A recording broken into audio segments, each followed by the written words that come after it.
Well, a very good evening and thank you for joining us on India Business Hour. I'm Ashmit Kumar and here are the headlines that we're tracking this evening. Volatile session on weekly expiry. Nifty and Sensex end flat. Broader markets outperform the blue chips. Pharma stocks fall the most.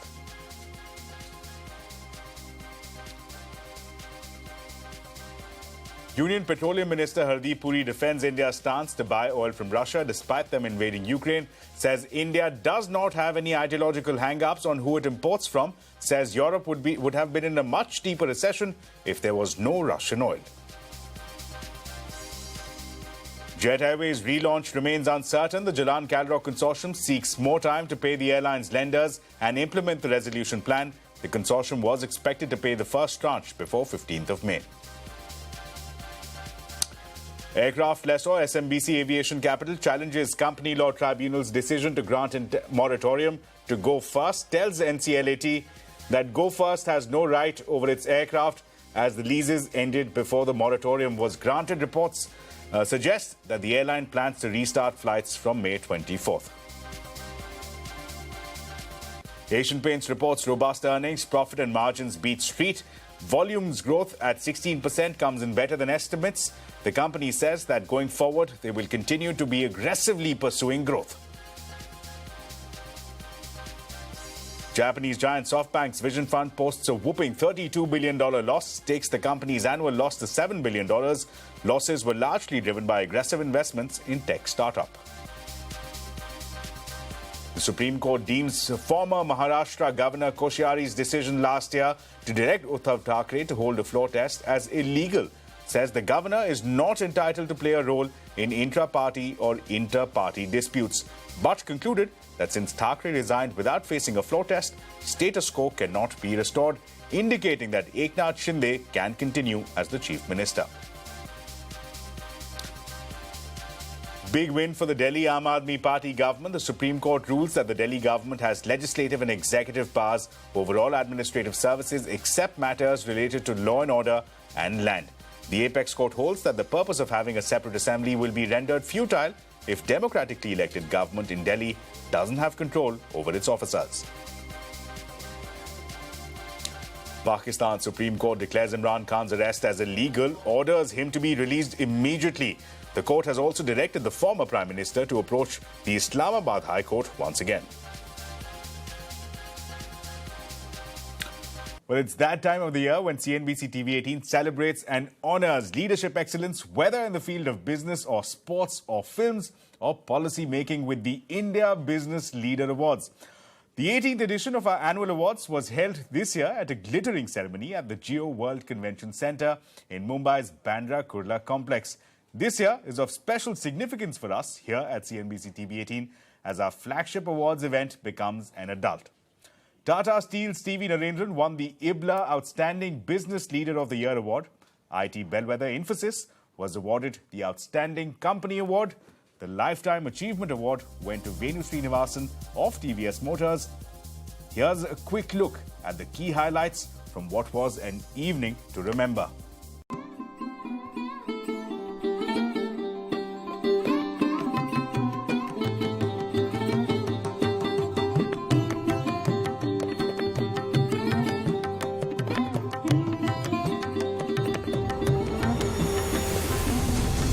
In the category Brand Campaign of the Year.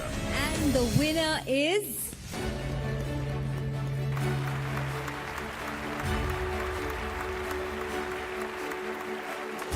Young Turk Startup of the Year Award to Skyroot. May I now request Honourable Minister Shri Hardeep Singh Puri.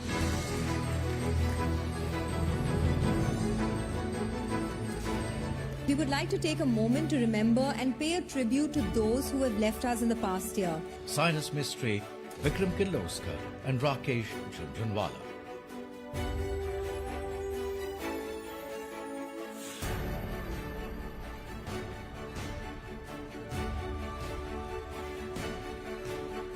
The Disruptor of the Year Award to Idea Forge.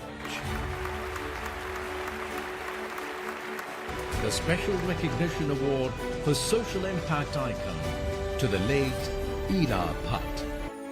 the Outstanding Contribution to Brand India Award to Philip Asbe.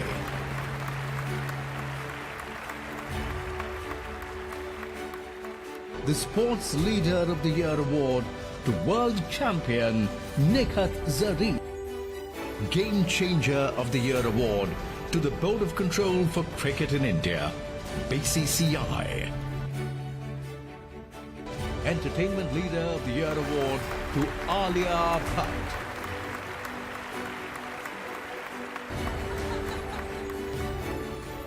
The Lifetime Achievement Award to Venu Srinivasan. The Hall of Fame 2022 Award to Azim Premji.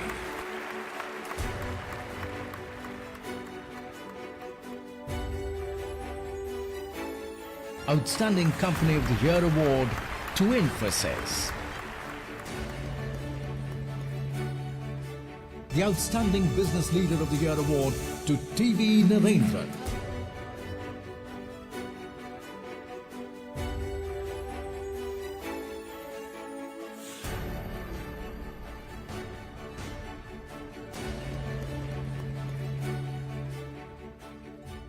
On to the day's trading action now. A volatile day on weekly expiry saw markets end flat with a slight negative bias. However, the broader markets outperformed the blue chips, with the Nifty Bank and mid-cap indices gaining 0.25%.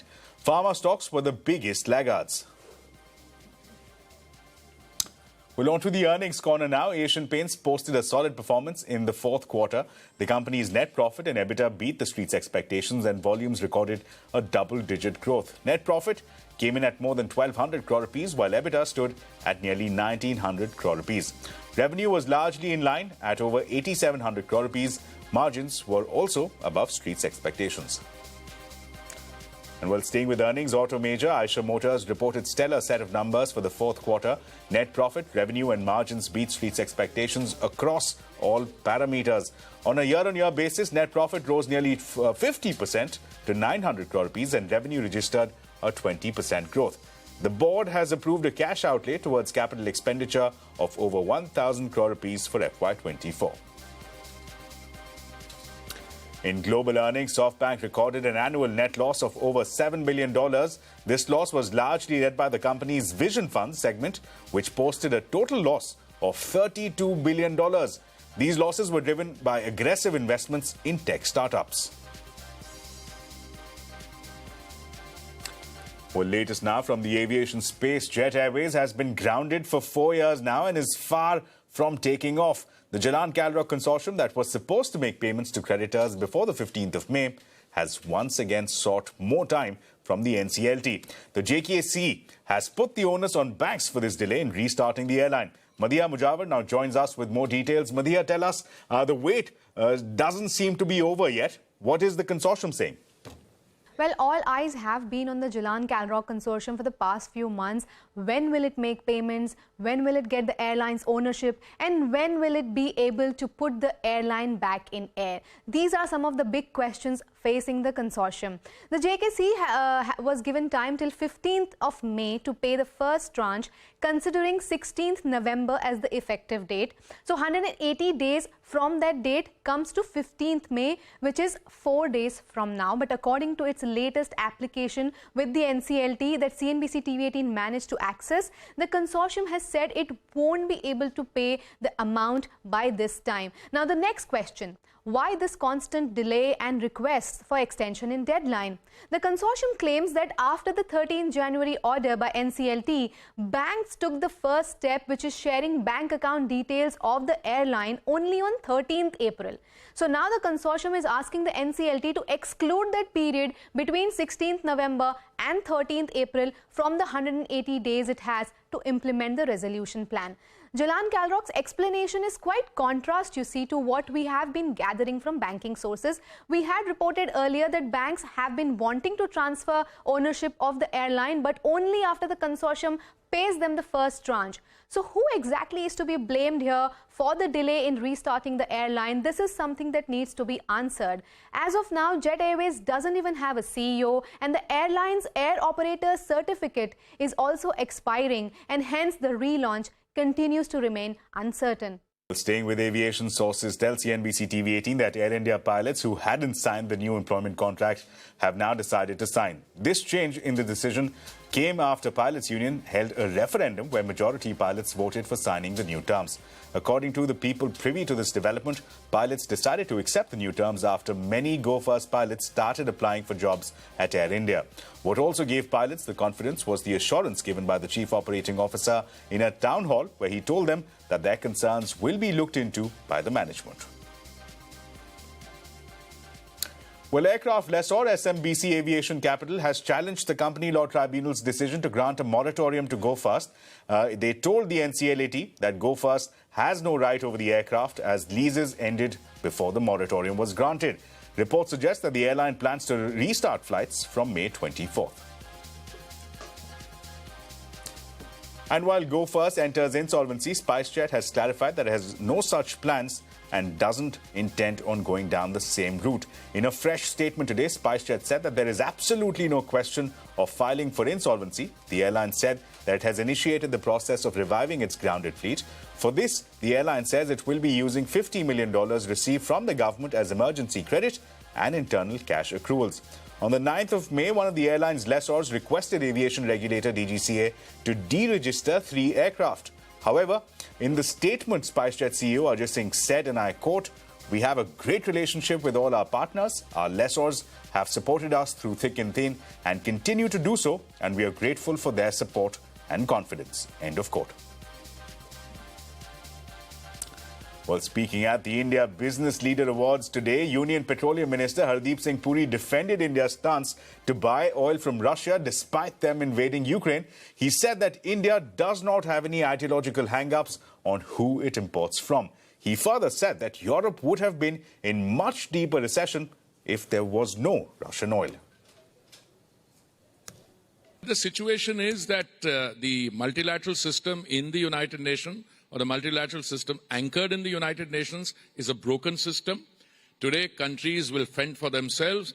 I don't think there's any popularity contest going out on there as to who has more admirers. I think the only contest you need to win is that if you're a democratically elected government, you will be answerable to your consumer, to your taxpayer. And today, in spite of all that has happened, all the cutbacks in production, I was looking at the benchmark figures today. I think one of them is at 72 and the other is at 76. This in spite of the cut in 1.6 million barrels of production in a day. By the way, for those of your friends, our friends here who don't know, the world consumes something like 100 million barrels a day. India consumes about 5 million barrels a day. We don't have any ideological hang-ups on whether we import 1 million from X, Y, or Z. Our traditional suppliers have been UAE, Saudi Arabia, Iraq, Kuwait, and now Russia. And Guyana is coming on board, others, and I keep saying to my Western interlocutors, because they seem to be getting trapped in some kind of a moral halo of their own making, saying that, you know, the world will move on, the world needs to get energy. And by the way, if India didn't buy that 30% of our requirement from the Russians, if we had to buy it from the Saudis and the UAE, and Russian oil was not on the market, you know what the price of oil today would be? So instead of one large European economy which is facing recession, it would have been in deep recession today. Yeah, you know, we've got Mr. Kant here, and as I pointed out, he launched his book last evening in Delhi, and Mr. Puri was talking about how he has his pulse on the numbers. Mr. Kant, I think what everyone in this room is curious to know, and we'd like to get your opinion on that as well, is this really the breakout moment now as far as India's manufacturing aspiration is concerned? I know that you believe that to be the case, that to be true, but to ensure that it is in fact a reality, what do you believe needs to happen? Shireen, very simple, that we have to become the most productively efficient country in the world. We've given ourselves the production-linked incentive scheme, which has accelerated the pace of manufacturing. But we need to become very easy, we need to become very simple, which is what the government is working towards. We need to do away with a lot of laws, rules, regulation. Just let the private sector fly. That's very important. And that's what increasingly the government is doing through structural reforms of GST, IBC, making things easier, simpler, bringing in Gati Shakti, pushing the pace of infrastructure. That is what the government is doing. Let the private sector fly. I am totally in agreement with Amitabh. There is a saying, I shouldn't repeat it here, that if you're a billionaire and you don't know what to do with your money, buy an airline, you'll probably become a millionaire. But no, but seriously, Air India is a case in point. The manner in which the privatization or disinvestment of Air India took place, I was told, and I have a collaborator here, sitting here, I was told that the effort had been made on 2 earlier occasions and you would never be able to sell it because somebody in our system thought you should retain 24% or 25%. Yes. So I used to ask them, you took over a perfectly healthy airline, made a royal mess of it in 50 years, and now you want to retain that control. Why would anybody put their money in and buy it? Anyway, we won our point. This is one of the most successful operations. Even the second bidder price was 15% above the reserve price. And the rest is history.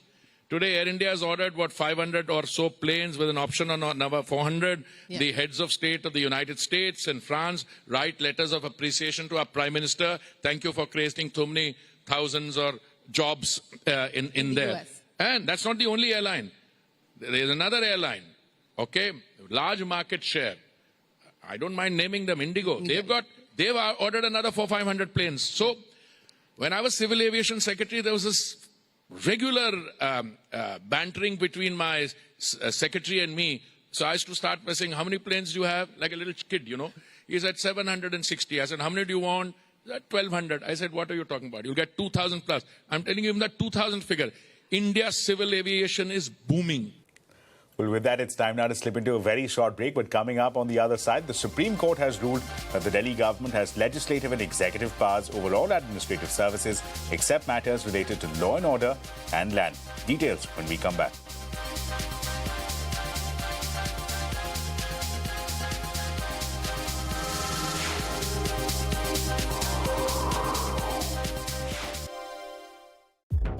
We don't just make new categories. We remake legends. In fact, we make the whole world of India's mobility new forever. कुछ friends ना बिल्कुल family जैसे होते हैं. मेरा flatmate just like my mom. कपड़े आज धोएगा या अगले साल? हेलमेट. ओए उठ. इसीलिए ना आई गॉट अस एयरटेल का फैमिली प्लान. 2 कनेक्शंस सिर्फ 599 में. मतलब वे बेटर देन अलग अलग रिचार्ज ना. सुन, नाश्ता बनाऊं? फ्रेंड्स हो या कॉलीग्स, सबके लिए है Airtel family plan. Also available for real families.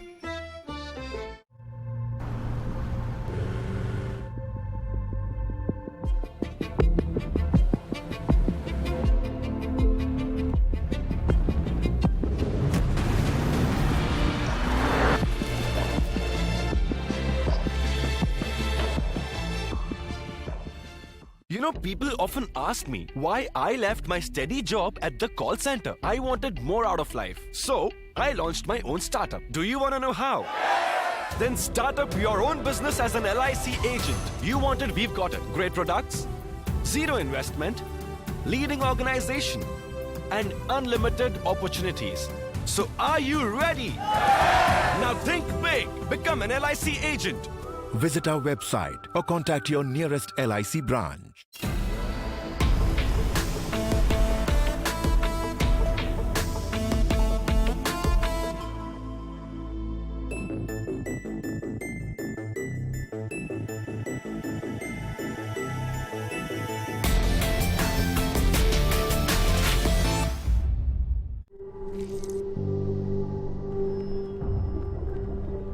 Helps beat sensitivity fast. Sensodyne Rapid Relief.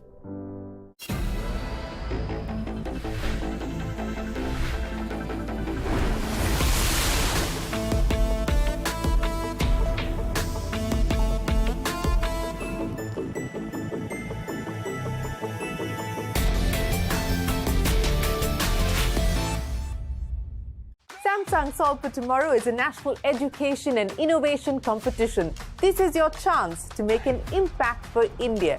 Don't miss the opportunity to win prizes. So join the Samsung Solve for Tomorrow today.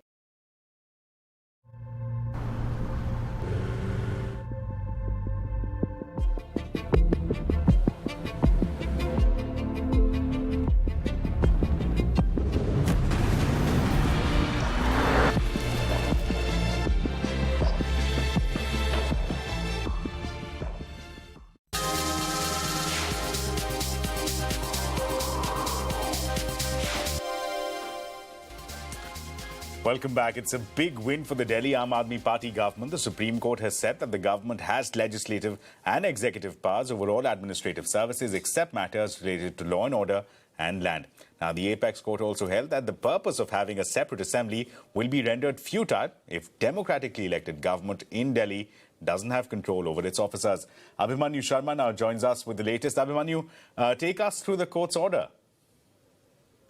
It's clearly a big win for the Delhi government as the top court has ruled in Delhi government's favor. The court has made it clear that the elected assembly of Delhi enjoys all rights and powers to legislate on the subjects it has been allowed to legislate on as per the constitution, apart from land, public order and police. Now these three subjects will continue to remain with the Lieutenant Governor, and the court has made it clear that the Lieutenant Governor has been entrusted only with a few subjects by the President as far as his administrative control is concerned, and it's the will of the people that is which flows through the Legislative Assembly that is going to decide the fate of several subjects, as well as the administrative control of officers is going to remain with the Delhi government. It's clearly a big win for the Delhi government, since we have seen several clashes in the recent past between the Delhi government and the Lieutenant Governor over administrative control, and several issues of powers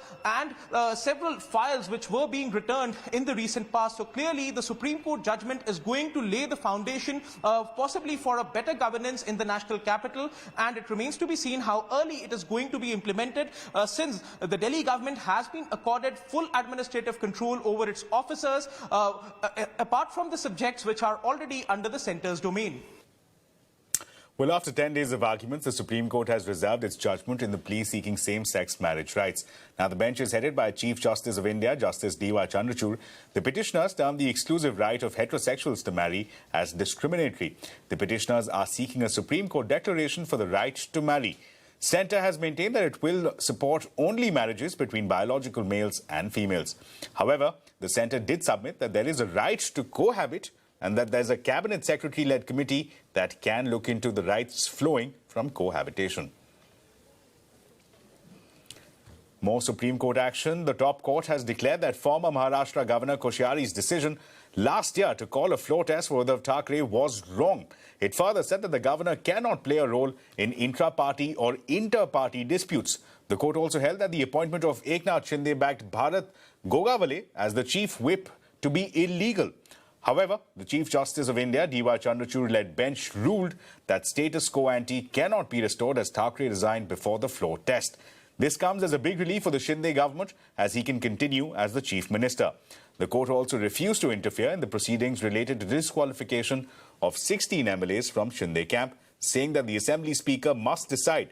Reacting to the verdict, Deputy Chief Minister Devendra Fadnavis expressed complete satisfaction, while Thackeray said that Shinde should resign.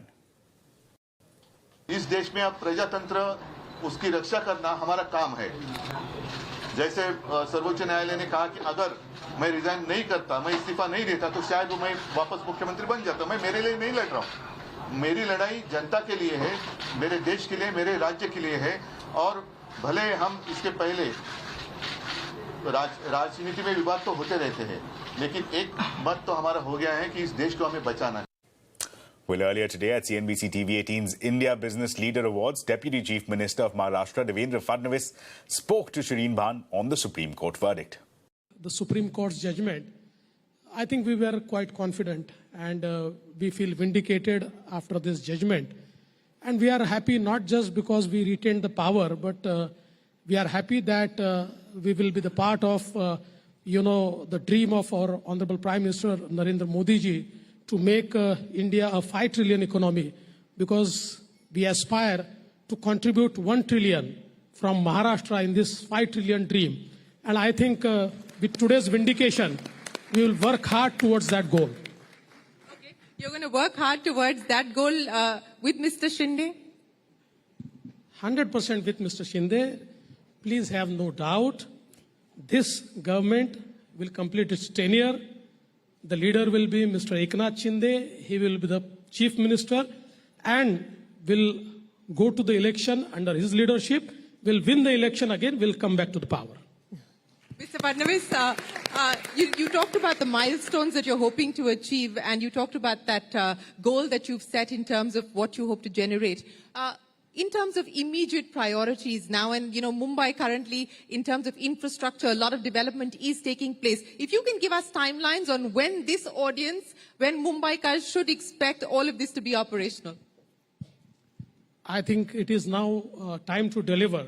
So let me tell you, the Trans-Harbour Link, which you see, which is a 22-kilometer sea bridge, by end of this year, mostly you will be traveling on that road. By the end of this year, you will be traveling on the coastal road, at least a part of the coastal road. By early next year, you will be traveling in the 40 kilometers underground metro, that is Metro 3. By at least mid of the next year, you will be landing on the new airport, the new Mumbai airport.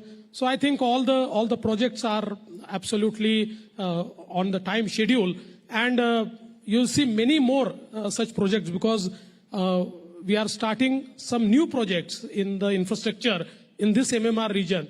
And I think perhaps the investment which we could do in this MMR region is absolutely phenomenal. It's around 3 lakh crores, and we are expecting to do more.